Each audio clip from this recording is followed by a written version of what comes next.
yard. Did you see what it was? Was it a person or an animal or? A good-sized man, or something. Looks like a man. Okay. You've had problems in the neighborhood before? Yeah, my dog was killed here just recently. I don't know what it was. Welcome to Sasquatch Hypotheses. If I was going to take it, so whatever it was, it was Jesus Christ, you better...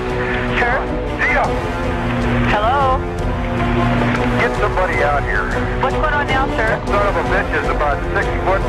Do you see him now, sir? Yes, I'm looking right at him. Uh-oh. Is he in your yard, sir? Yeah, God, he's big. Okay, what's he doing in your yard? He's looking at me. And the guy is on foot. I don't know what, it's a big, real big person. But it is a person. Yeah, I'd say it was a person, somebody really big. And good evening, folks. Welcome to Sasquatch Hypotheses. And first off, let me apologize for how long it's taken for me to get this next episode up. I had a lot of things going on the last few months. I had this surgery on my bicep on my left arm, and I was out of work for a few months, and literally on the way home from the doctor's office, I got a phone call from my sister down in Florida. My sister and my mother live down in Florida, and I live up in Ohio. And my sister told me my mother had been diagnosed with stage 4 lung cancer. So I'm sure you can imagine that I wasn't quite in the mood to make many videos right off the bat there. And things are changing a lot. I'm going to have to move down to Florida. And since my sister has MS, and now my mother is in stage 4 cancer, she's going through chemo and radiation and all that stuff. So I'm going to have to move down there and help them out and that kind of thing. So I've pretty much kind of, got to the point of, accepting the diagnosis and all of that, and trying to get back with it. But just so y'all know, within the next probably month and a half or so, I'm going to be moving. So this episode, I'll try to get another one in before I have to make the move down there, but it could be, a couple of months before the next episode comes out. Maybe not, but on the bright side, as far as, the show goes, I'll be down in skunk ape territory. So there's a guy that's down there. I forget his name. I'll have to look it up. I'm sure some of you know who I'm talking about. Who's down, I think he's just west of West Palm Beach, down in that area, around Alligator Alley, which is about maybe 30-40 minutes south of where I'm going to be moving to. So maybe I can get with him and go out and do some, look for some skunk apes. What was that? Excuse me, I just got a message here I've never seen before about the encoder overloading. Hopefully this is going to record, because I'm getting tired of re-recording videos and stuff. Anyway, on to the show. So I think that's covered everything. The other thing I wanted to cover, which I was going to cover in the show anyway, that I was going to make, before I found out about my mother, is that I'm planning to try to buy a mobile home and go looking for Sasquatch. I'm going to do basically go out and, I don't know if you understand, boondock means, go out and camp without any kind of utilities and stuff, but a mobile home will be self-sufficient with, like solar panels and that. And go out wherever there's been numerous numerous sightings and reports and that kind of thing, and hang out, do kind of a Finding Bigfoot, only for real, I guess, and stay there for like a week, maybe 2 weeks at a time, and see what I can come up with. As you know from my Fear the Squatch episode, the idea of running into one out in the woods does terrify me. But, obviously that's if you run into the wrong one. Hopefully I won't run into the wrong one. But I have some theories about how to find them. And I want to try my theories out and see if I'm right, I'll outfit the mobile home with some gear. What I would like to do really is maybe start a fund me, and where people fund me to build a specialized motorhome that with 4-wheel drive, and not quite real different from a regular mobile home, because I don't want it to be like outlandishly expensive, but with 4-wheel drive, it probably cost a couple of $100,000 to do it, as opposed to $500,000, $1 million, $2 million, where some of those motorhomes are just crazy. But they do make 4-wheel drive versions, and I'm pretty tech savvy, so I can do some of my own equipment for looking for, vocalizations, movement, that kind of thing. So I want to be able to take that motorhome right up into the woods and sit in the woods and look for them, rather than sitting in a parking lot and looking for them, or sitting in a parking lot and walking 100 yards out into the woods, like some people on a show we know. But really try to get out there in the thick of it and see what I come up with. Spend a week or two in each location, move around the country, go to some hot spots, that kind of thing. So I'll put a fund me page up, and if it gets funded, it does. If it doesn't, I'm going to do it anyway. I just won't be able to do a 4-wheel drive. Then I'll have to do the park in the parking lot and walk out into the woods. Of course, I'll walk more than 100 yards. I'll do whatever it takes. And I'll have to do it that way. I'll have to get obviously a very cheap one, because I'm not made of money. So if I can't get funded to build one that can actually drive out into the woods, 4-wheel it, big tires, the whole 9 yards, and get out there, then I'm just going to have to get some old motorhome and do what I can to outfit it to get as off-road as I can. But, they don't have much ground clearance and that kind of thing. Some of them are better than others, but, I'll have to take what I can find and go from there. So that's one of the things I have planned for the near future.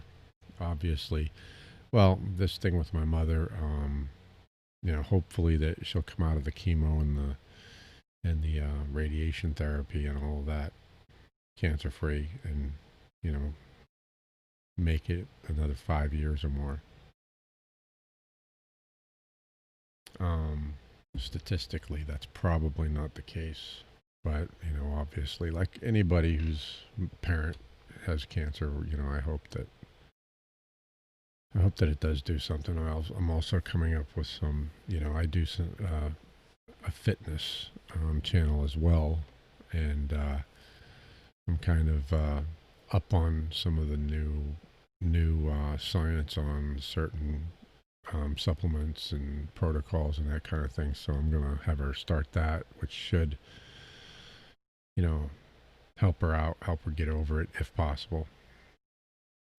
So hopefully that'll work out. In any case, the time, the next 6 months or a year or whatever, I'll spend that, trying to get the fund me get the funding from the Fund Me, or find myself a decent rig to start out with, and then build it out, that kind of thing. So that's where that is. Anyway, on to the show. What I wanted to talk about tonight is I've actually listened to a lot of different podcasts and YouTube channels and that kind of thing about the negative aspects of the Sasquatch, and about how science won't recognize them and all that kind of stuff. And the thing of it is, we have thousands of footprint casts, track casts, and as I understand it, there's been some ambiguous information there as to whether hair samples have actually been, valid Sasquatch hair samples are out there or not. I hear there are, and that they're just being, poo-pooed as being just unidentified animal of some kind, and nobody's going to say that they're a Sasquatch, which really kind of leaves it up in the air. But some researchers say that yes, they have been identified as unknown primate. Okay, if that's the case, we have footprints and hair samples. As I understand it, there's even blood samples out there. I've heard that too, that there's actually unidentified primate blood samples that have been gathered, and that are known and that are out there. So we have all of this information. Yet for some reason, science won't recognize them. In the meantime, we have people going out in the national parks, and I'm sure you're listening. You've heard the missing 411 stories. We've got thousands of people that have gone missing. I think it's thousands a year, if not hundreds a year at least. But I would think thousands. Thousands a year go missing across the entire country. And nothing's done about it. As a matter of fact, it's swept under the rug. My theory is that part of why they're trying to keep Sasquatch a secret, and why they sweep everything under the rug, is because they don't want to have to take responsibility for these kids, really. Little girls, little boys, old women. I heard one story about, what was it? I don't know if these people knew the old woman or not. Because I don't recall if I caught that part of the show or not. But these people were out there. I don't think they knew her. These people were out camping or hiking, and they saw Sasquatch grab an old woman, I guess break her neck, throw her over her shoulder, and just walk off in the woods. And I guess they reported it and everything, and it was just swept under the rug.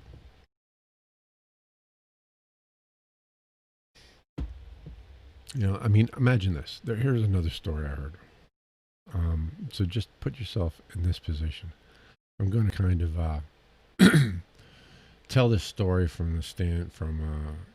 narrate it, and you put yourself in the position here. Okay, whether you have kids or not, you're in your house. You live out on the outskirts of the woods. And you walk up to the sliding glass door, and you look out in the backyard, and you see little Sally playing in the backyard. She's, let's say, 5-6 years old. She's playing in the backyard with her friends, and her friends are kicking a ball around, and there's 2 or 3 of them out there with her. They're kicking the ball around. And they kick the ball. They're kind of playing kickball. They're chasing the ball and all that. They kick the ball, and it goes shooting off to the side of the yard. And these kids are bigger than Sally. Sally's about 5 or 6. These kids are maybe 8, 9 years old. So they're a lot faster than her. She's sitting there. She's playing with the flower, and she's not really being allowed to participate too much because she's just too little. So she's just out there with them, kind of. You know how little girls are; they get in the way, you know. So she's picking flowers and doing her own thing out there with them. Kick the ball; they all chase the ball off to the side. You're standing there drinking your coffee, watching your little girl playing with the flowers, and thinking about how cute she is, and then you notice that all of a sudden she stops and she turns around and looks behind her, off to the right, and you try to look off to the right, but you can't quite see because there's a part of the house like where the kitchen sink is and stuff that it kind of jets out a little bit, and you look over, you can't see what she's looking at, but she's looking at something, and she's just staring, right? And now the other kids, you can hear them off on the side of the house. They've kicked the ball out and they're maybe heading out towards the front of the house. So you're like, what is little Sally looking at? So you go to slide the sliding glass door open, and just then, a Sasquatch goes running across the yard, grabs little Sally up, cracks her neck, and goes running off in the woods with her dangling from his hand like a rag doll. You freeze. You sling the door open all of a sudden, and you go hauling ass after the Bigfoot and your little girl. You get to the edge of the backyard. You can hear trees and limbs cracking, and way off in the distance. He's way the heck out there, and you just stop, and the realization hits you. You hear that. You hear the cracking stop. You know your little girl's gone. You know that at that very moment, the Sasquatch is ripping the flesh from her bones with his teeth. That your little girl has become nothing more than a game animal to a Sasquatch. I mean, y'all might find that kind of a tough story to tell. Maybe you're unsubscribing, maybe you're turning off the video right now. But think about this. That was a true story. That really happened. Now, the parent wasn't standing there watching, but that really happened. A little girl was out in the backyard with her friends playing. The friends chased the ball off and left her in the backyard by herself, and a Sasquatch ran through the backyard and ran off with her. They never heard a peep from her, so obviously the Sasquatch broke her neck as he grabbed her and ran off into the woods and ate her. Happens all the time. This is in somebody's own backyard. This happened. You have it happen. It's not just in the national parks. Missing 411. My dog. Sorry.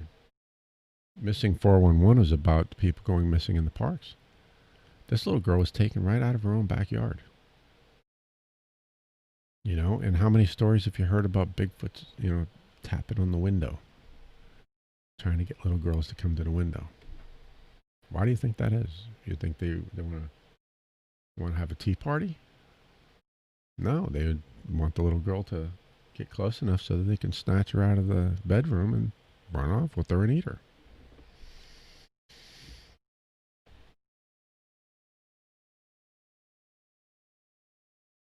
So,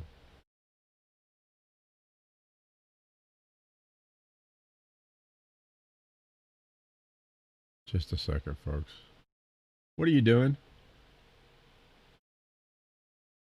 You don't need in there. All right, anyway. So, it's not just happening in the national parks. This is happening in people's backyards. So, the government is sweeping this stuff underneath the carpet. I guess they're sending special forces in after these Bigfoot, these Sasquatch. And, they're calling rogue Sasquatch in that. I don't really think it's necessarily a rogue Sasquatch. I think that's just what they do. Maybe not all of them. I think it's more likely that. Just a second, folks, while I yell at my dog.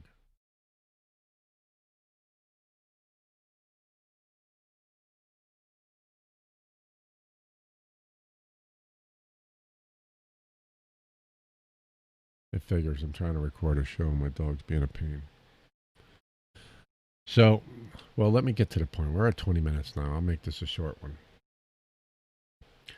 The government's covering this stuff up, and they have plausible deniability because Sasquatch aren't real. They don't exist. Well, I heard something interesting on a podcast. I think it might have been Sasquatch Chronicles. I don't really recall. No, actually it wasn't. It was another one, which I can't remember the name of off the top of my head right now.